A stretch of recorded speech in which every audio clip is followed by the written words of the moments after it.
More money for the border is expected in tomorrow's fall economic statement, part of Ottawa's response to Trump's concerns and threats of tariffs. I think that the fall economic statement Monday will contain a number of elements of an increased posture and increased investment at the border. We've said that we'll be investing in technology, in drones, in helicopters, and aircraft. Public Safety Minister Dominic LeBlanc made those comments Friday. Sources tell CBC News the federal government is considering spending as much as $1 billion on border security. So what will all of this mean for border officers, and how will these tools help stop the flow of migrants and, as Donald Trump suggests, drugs? Aaron McCrorie is the Vice President of Intelligence and Enforcement at the Canada Border Services Agency. Aaron McCrorie, thank you so much for making the time. It's my pleasure. The Canada Border Services Agency, is expected, I think, to get some additional funds in the fall economic statement tomorrow on Monday. What kind of amounts are you hoping for, and where would you use that money to best serve Canadians?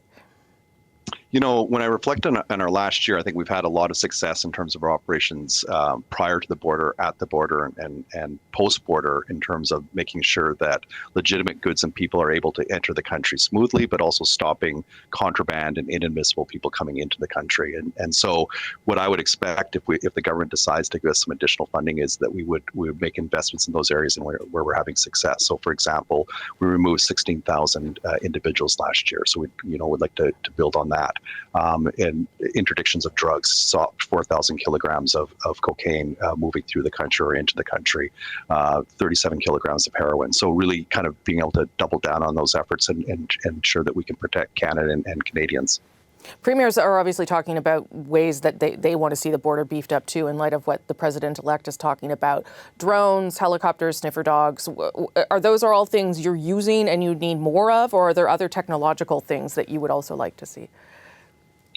You know, I think in terms of the CBSA mandate, which is at the ports of entry, the use of detection technology and increased use of detection technology. We put a lot of effort into what we do around the use of intelligence and targeting to pull out containers or shipments that need to be examined. So we get 4.5 million trucks in a year, 1.5 million marine containers, 1.5 million rail cars, and the technology can help us search those. And so an increase in technology in that space would certainly be helpful for us. What about working with your U.S. counterparts and sort of whether there's anything further you can do on that front? Because obviously the reason we're talking is because of the various things that the president-elect has said. So is there additional work that you could do with your U.S. counterparts to improve security? Because on their side, they're really the ones who should be stopping, obviously, the flow from Canada to the United States with your intelligence or your heads up. You know, I think if you take fentanyl and irregular migration, for example, the two issues that are really in the news, like those are shared concerns. We have the same concerns around, the impact fentanyl is having on Canadians and in Canada, and the same concerns around irregular migration. And as you've suggested, it's a north and a southbound challenge. So I think, first of all, it's kind of looking at the perimeter and making sure that inadmissible people and dangerous goods, dangerous illegal goods don't come into Canada, so they make their way south. And our American counterparts are doing exactly the same thing in terms of trying to stop things coming to the United States. And we work with them every day. Every day at ports of entry, we work with our American counterparts, and there's a continual exchange of information. We have intelligence sharing on a regular basis. We have 2 targeting officers embedded in their national targeting center, and we're looking for opportunities to embed more targeting officers in some of their other operations center. And they're going to, in January, embed a targeting officer in our national targeting center. So it's a regular feature of how we work is cooperation with our U.S. counterparts, not just in the CBP, but also with the Drug Enforcement Agency, the Alcohol and Tobacco Firearms Agency. We share these concerns, and it's criminals operate globally. We need to cooperate and operate globally as well. Let's talk a little bit about fentanyl, because I think that there is a little bit of confusion or maybe misinformation around the real threat of fentanyl from going from Canada to the United States. From what I understand, the CBSA stopped 4.9 kilos of fentanyl out of 25 kilos of illegal drugs. You can correct me on those figures if they're wrong, but that to me seems to be a pretty small percentage. How big of an issue is fentanyl going from Canada to the U.S. at this stage? Our view is that, as you suggest, we seized 4.9 kilograms of fentanyl in the last year.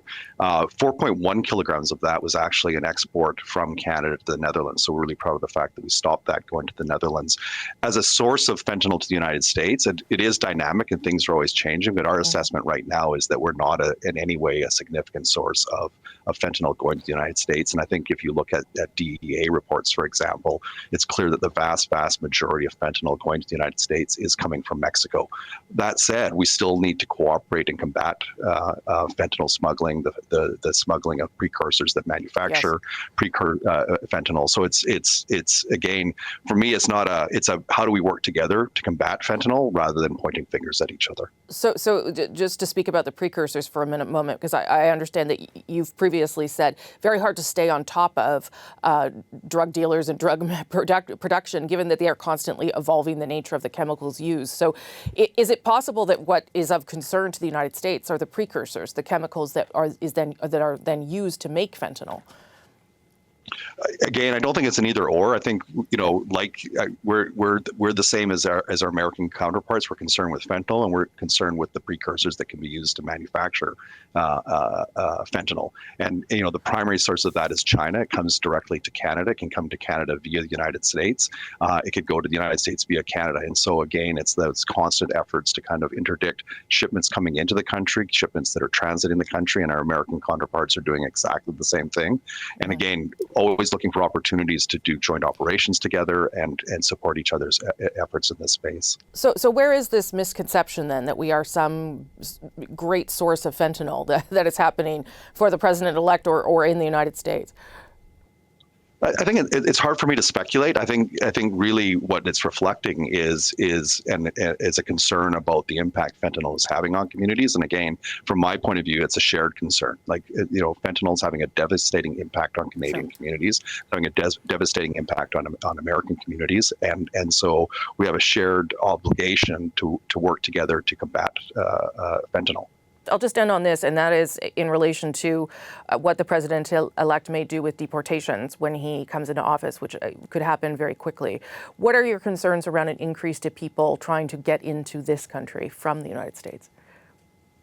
That's a very real possibility, and certainly as an operational agency, we have to, consider that possibility, the risk of that happening, and so we are developing contingency plans should there be a northbound surge. We've got a lot of experience in this space. If you think about Roxham Road in January 2023, we're probably seeing about 3, 4, maybe 5,000 people crossing in January 2023. So we do have experience in this space, and we're using that experience to develop contingency plans that look at surging staff where we need to put them to respond to the volumes that are there. I think it's important to remember that the Safe Third Country Agreement was modified, and so that individuals who do come north and don't meet one of the exceptions will be returned to the United States. Okay, Aaron McCrorie, thank you for your time today, sir. It was my pleasure. Thank you. Mayors of towns along the Canada-U.S. border will see and feel these changes firsthand. Jody Stone is the mayor of Stanstead, Quebec, just north of Vermont, and I asked him what the reality looks like on the ground right now and his concerns going forward. Mayor Stone, nice to see you. Thanks for making some time. Well, thank you for inviting me. So obviously there's been a lot of talk lately about the border, and that directly affects your town and your life and your community. The Prime Minister talked about it with the premiers again this week and obviously addressed some of those concerns that Donald Trump seems to have. We've heard there might be as much as $1 billion reinvested in the RCMP and the CBSA to secure the border. What do you make of this? Do you think that more attention is needed? Well, I'm just hoping that we're putting the attention in the right place. Is surveillance on the border the right solution? I'm hoping so. But here in Stanstead, we were already being surveilled pretty well. There's cameras everywhere. We had the RCMP patrolling pretty much every street every day. So we're hoping that this doesn't impact too much our community more than it has.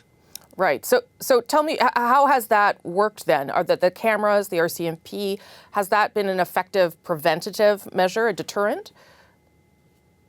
Well, since the government changed their policy, I'd say a year and a half ago, we've seen a lot fewer